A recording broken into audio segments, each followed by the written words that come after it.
hello there. Hello. This is Moose Jaw Matt, and I'm standing here in the middle of Scotland. And oh, look out! There it comes! Ah! Oh dear, I almost got run over by a large horse.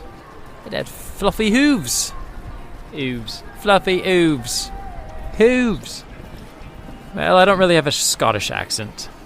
I'm Moose Jaw Matt, and I was pretending to be in Scotland, pretending to be almost trampled by a horse going down the city lane. Do you know what horse from Scotland was brought to the United States more than 100 years ago, which was used to pull heavy carts through city streets? We'll find out after the theme song.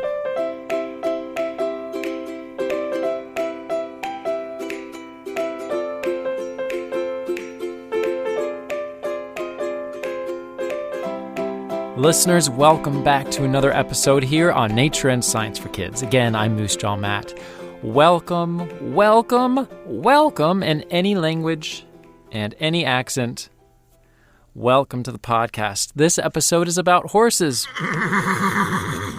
There is someone, we have a listener, who has been asking for some horse episodes for, well, a couple of years actually, since about the beginning of the podcast.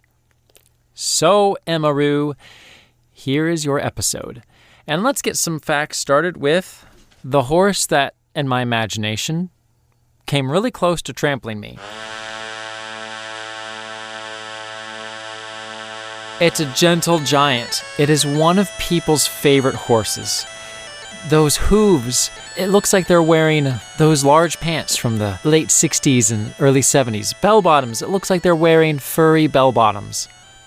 These horses are large, thick, strong, furry. They're called Clydesdales. That's because they come from Clyde Valley in Scotland. Well, that makes sense. Clydesdale, Clyde's Valley. Dale is another word for valley. So anytime someone says Clydesdale, they're really saying Clyde's Valley because these horses are from Clyde Valley in Scotland.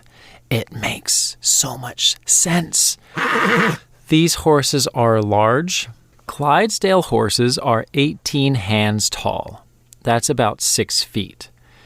How this works out is, however many inches the horse is tall, you would divide that by 4 because the width of your hand is approximately 4 inches if you're an adult. You measure up to the shoulder of the horse. So if a horse is 6 feet to the shoulders, 6 feet, with 12 inches in each foot, that would be 6 times 12. How many inches is that? 6 times 12, that would be 72 inches. Now, if you take 72 inches and divide that by 4, 72 divided by 4, you get 18 hands. 18 exactly. Keep in mind, the horse at the shoulders is about as tall as the average adult male, or a little taller even a little taller. And that is only at the shoulders. There's still the neck and head, which can rise up slightly above that. So if this horse were standing next to somebody, they would be pretty tall. Now, Moose Jaw Matt's 6'4", so I would be about as tall as maybe the middle of the neck. So this horse would still be taller than me.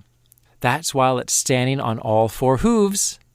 If it rears back, so it's standing on 2 with its front hooves up, this horse could be close to 9 feet tall, maybe even taller. That's an impressive specimen.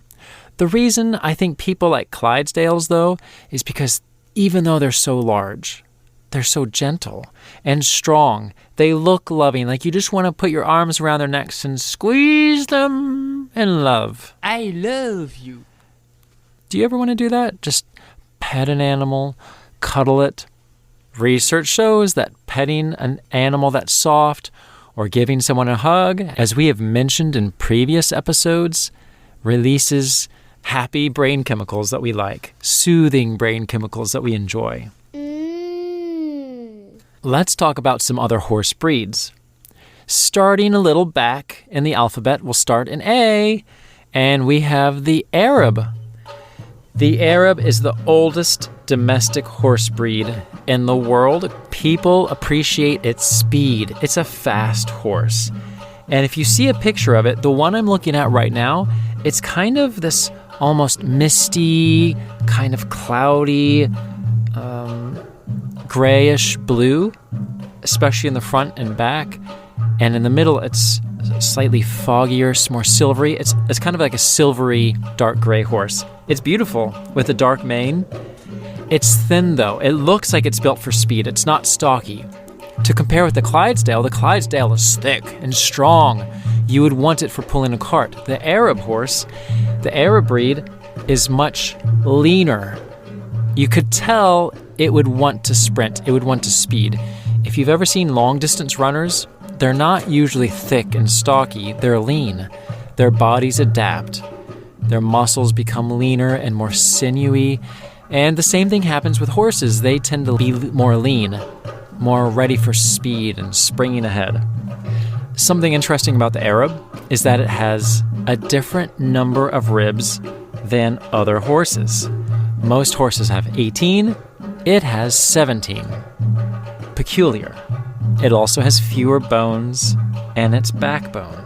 This horse is from the Asian region, like Arab, Middle Eastern. And when you think about there, grass can be kind of hard to find, so you know what else it eats? Chocolate. Taco Bell. Yummy, yummy. Wrong. It can sometimes eat insects called locusts or even dates. Another horse breed that's fairly new was developed just a little over 30 years ago. While the Arab horse is one of the oldest, if not the oldest, the Azteca is one of the newer ones. Now, with that name, Azteca, where do you think it was developed? Where do you think they bred this horse? In Mexico. The personality of this horse is that they bred it to be good-natured, so it can be ridden easily, it can take part in competitions, and it's strong enough to do some farm work.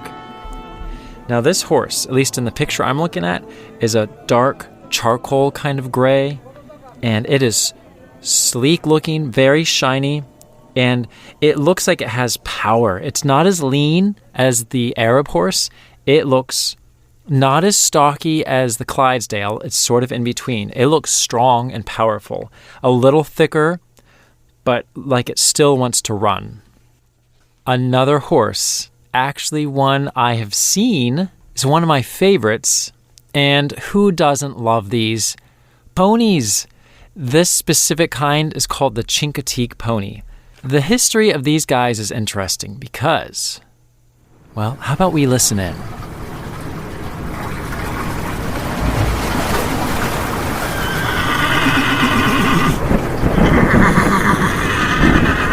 Captain, we've run aground. Oh no! The ponies are getting away! That's all right, let them go. Save yourselves, men!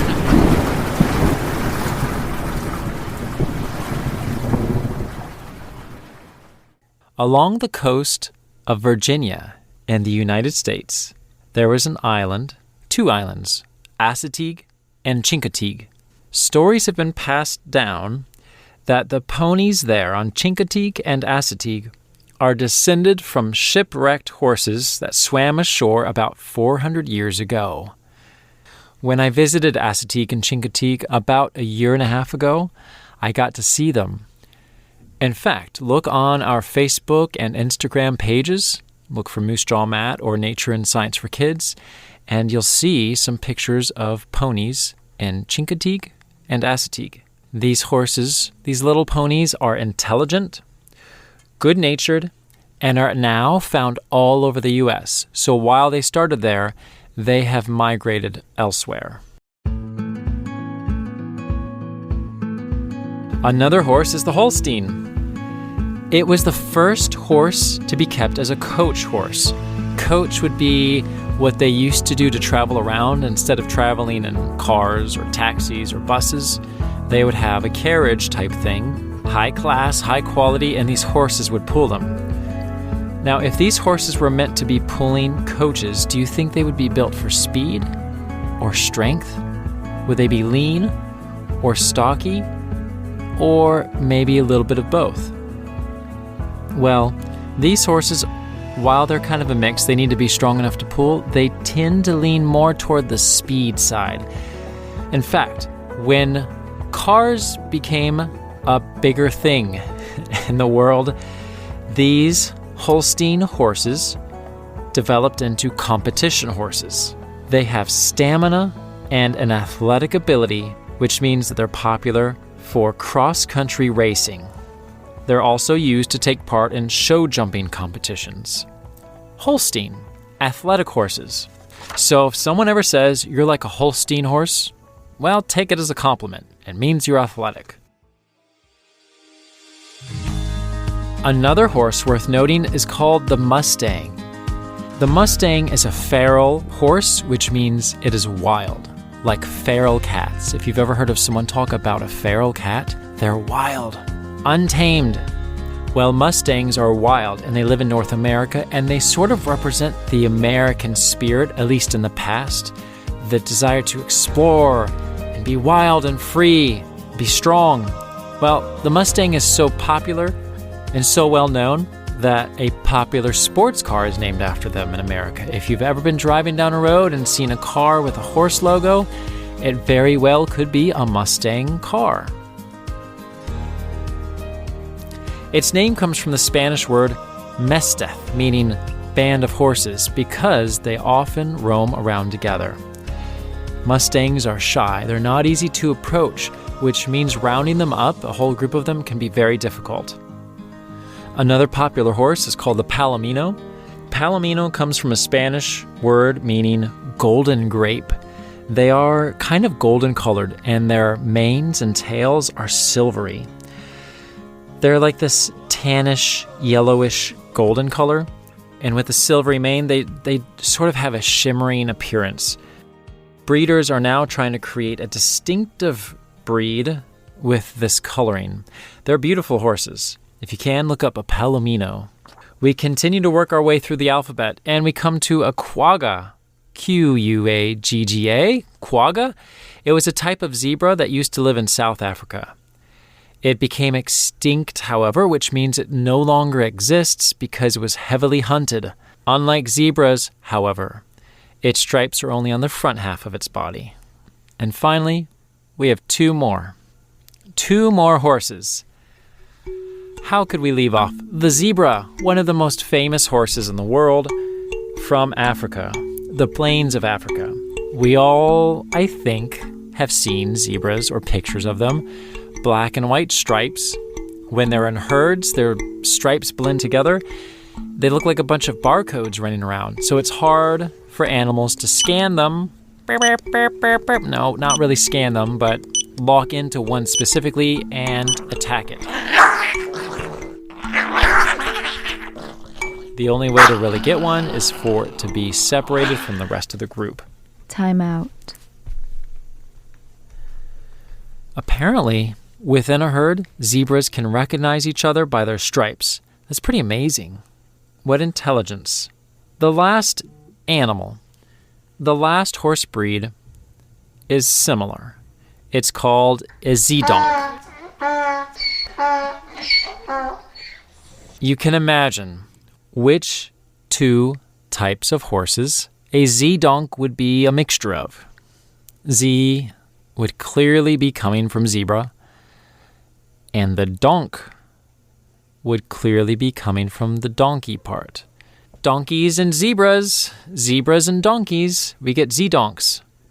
Most zedonks have striped legs like a zebra, with the body color of a donkey, with a dark stripe riding down the center of its back. A zedonk is quicker than a donkey, but harder to train. Okay, listeners, it's now time for our questions. Are you ready?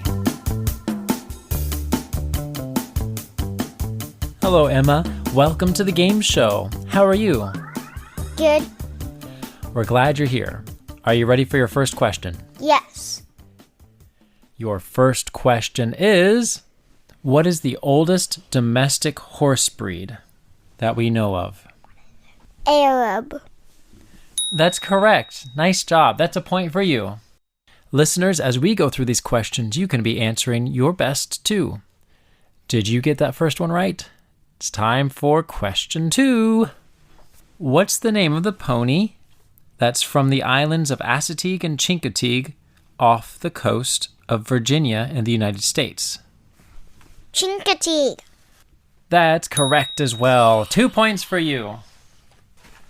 Emma, what is a popular horse breed that has furry hooves, is very large, and comes from Clyde Valley in Scotland? More than 100 years ago, it was used to pull heavy carts through city streets. Clydesdale. Wow, Emma, that's 3 in a row. Nice job. Listeners, how are you doing? On to question 4. This horse was first kept as a coach horse. However, because of its stamina and athletic ability, this horse breed is popular for cross-country racing. What horse is it? Holstein. That's pretty close. It's called a Holstein. We'll give it to you. 4 points for you. Now, listeners and Emma, here's your next question. What wild horse lives in North America and is so well known and so popular, it's even a famous sports car? Mustang. That's right, it's a Mustang. Not only is it a well-known horse that kind of represents the American West, it also is a famous sports car. Here's the next question. The quagga was a type of zebra that used to live in South Africa. However, it is now extinct. There are no more left. Emma, what happened to them? They got hunted. You're right. Ding, ding, ding. Nice job answering. They were hunted. Poor things. I wouldn't want to be hunted. Me neither. Emma, it's your last question. Listeners, this is your last question too. There is a certain breed of horses that is a mix between a zebra stallion and a female donkey. What's it called? Z-Donk. It's a Z-Donk, you're right. Emma, nice job. High five. Listeners, how did you do? Did you enjoy that? Emma, how do you feel about how you did? I feel nice. Emma would like to sing a song for us. Go ahead, Emma. I love horses. They are fast. I love horses. They can run. I used to take horseback lessons. I love the horses. Hooray! Emma, nice song. Thank you for sharing with us. Listeners, I hope you've enjoyed this time together. Emma, thank you for joining us for this episode's questions.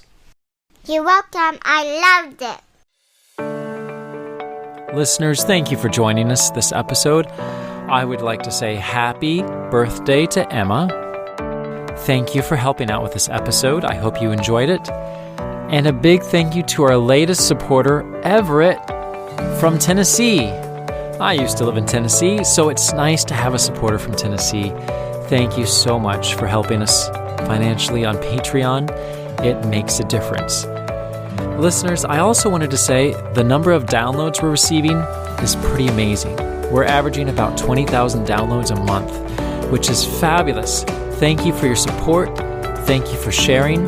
Continue to support, continue to share, tell others, leave reviews, and don't forget, we have some videos on YouTube, pictures on Instagram, and Facebook. I'm Moose Jaw Matt. Until next time, keep exploring your world. You're welcome. I loved it. Not so loud, quieter. Let's see how A loud. normal volume, it's too loud. You're welcome. I loved it.